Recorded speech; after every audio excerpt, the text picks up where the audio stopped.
हम अगले क्रम में देख रहे हैं भारत के वायसराय 1857 से 1947 के बीच में, और जिसमें लॉर्ड कैनिंग का कार्यकाल 1857 से 62 के बीच में रहा है। लॉर्ड कैनिंग भारत के पहले वायसराय थे।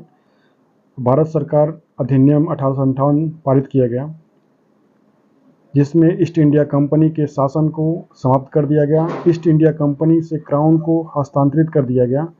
रानी विक्टोरिया की घोषणा 1 नवंबर 1858 को इलाहाबाद के प्रकाशित की गई, जिसमें निम्नलिखित प्रावधान किए गए थे। भारतीय दंड संहिता पारित किया गया, जो 1858 से लागू की गई। 1859 से दंड संहिता प्रक्रिया संहिता पारित की गई, जो 1861 उच्च न्यायालय अधिनियम 1861 को अधिनियमित किया गया। 1865 में उच्च न्यायालय खोले गए। भारतीय परिषद अधिनियम 1861 पारित किया गया, जिसे भारत के संवैधानिक इतिहास में एक मील का पत्थर साबित हो। लॉर्ड एलिंगन्स का कार्यकाल है 1862 से 63 के बीच में। बहावी आंदोलन को दबा दिया गया था। उनकी अकाल मृत्यु के कारण सर चार्ल्स नेपियर और डेसिंस ने 1862 और 1864 के बीच, सर जॉन लॉरेंस 1864 से 1869 के बीच में,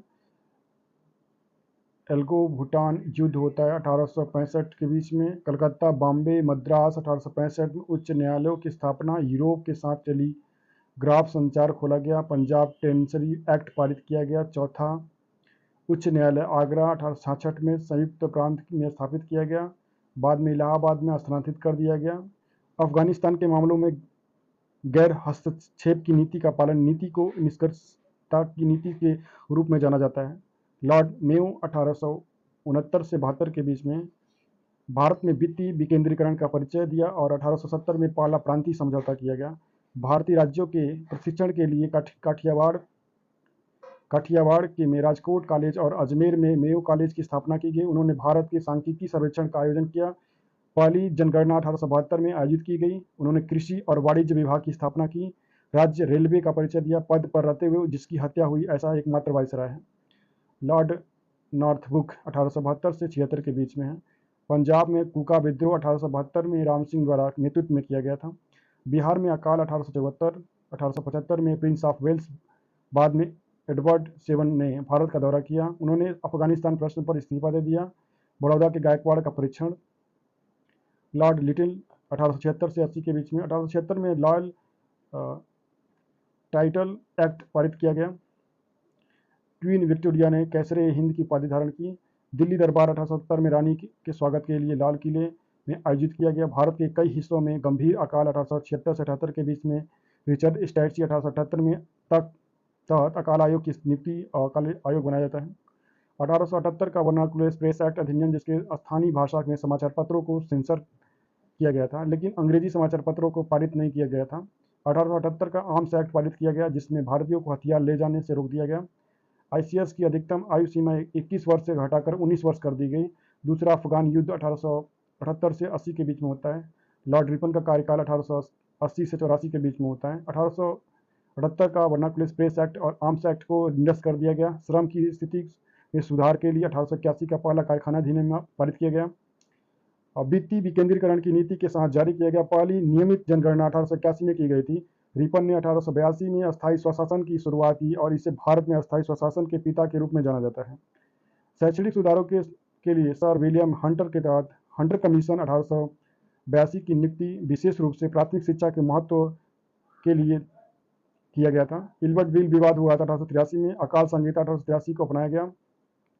पंजाब यूनिवर्सिटी का फाउंडेशन किया गया। मैसूर का लॉर्ड ऑफरिंग 1884 से 88 के बीच में। भारत राष्ट्रीय कांग्रेस की स्थापना 1885 में की गई थी। कलकत्ता में गार्डन टी पार्टी में कांग्रेस के प्रतिनिधियों ने भाग लिया, जिसे डफरिंग ने दिया, जिन्होंने कांग्रेस पार्टी को सूक्ष्म अल्पसंख्यकों का कहा।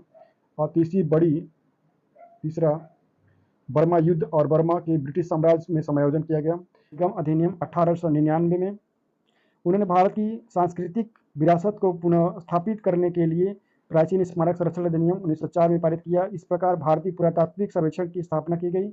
मैकडोनाल्ड के तहत नियुक्ति अकाल आयोग। भारतीय सिक्का और कागज मुद्रा अधिनियम 1899 में पारित किया गया और भारतीयों को स्वर्ण मानक में डाल दिया गया। शिक्षा आयोग को रेफ 1901 के तहत नियुक्त किया गया। 1903 में पूसा कृषि संस्थान स्थापित किया गया। लॉर्ड मिंटो हैं जो 1905 से 10 के बीच में इनका शासनकाल रहता है। और स्वदेशी और बहिष्कार आंदोलन 1906 में ढाका में आगा खां द्वारा मुस्लिम लीग की स्थापना की जाती है। 1907 में कांग्रेस का सूरत विभाजन होता है, जिसमें गरम दल और नरम दल दोनों विभाजित हो जाते हैं। भारतीय परिषद अधिनियम 1909 में मिंटो मौलिक सुधार, मुसलमानों के लिए अलग निर्वाचन मंडल का प्रावधान है। समाचार पत्र अधिनियम 1908 में 1908 का मुजफ्फरपुर षड्यंत्र, जिसमें खुदीराम बोस और प्रफुल्ल चाकी द्वारा विवादस्त मजिस्ट्रेट किंग्सफोर्ड को मारने का प्रयास किया गया। लॉर्ड हार्डिंग 1910 से 16 के बीच में होता है। बंगाल 1911 में विभाजन की घोषणा की जाती है। लॉर्ड हार्डिंग 1910 से 1916 के बीच में बंगाल 1911 के विभाजन की घोषणा को रद्द कर दिया जाता है और बिहार उड़ीसा को अलग कर दिया जाता है। कलकत्ता से दिल्ली के लिए राजधानी का स्थानांतरण 1911 में किया जाता है। दिल्ली में दिल्ली दरबार जॉर्ज पंचम और क्वीन मैरी का राज्याभिषेक होता है। गदर पार्टी का गठन लाला हरदयाल ने किया था। 1913 द्वारा सैन फ्रांसिस्को में गठन किया गया था। 1914 को प्रथम विश्व युद्ध की शुरुआत होती है। दक्षिण अफ्रीका 1915 से महात्मा गांधी का आगमन। मदन मोहन मालवीय 1915 द्वारा हिंदू महासभा की स्थापना की जाती है।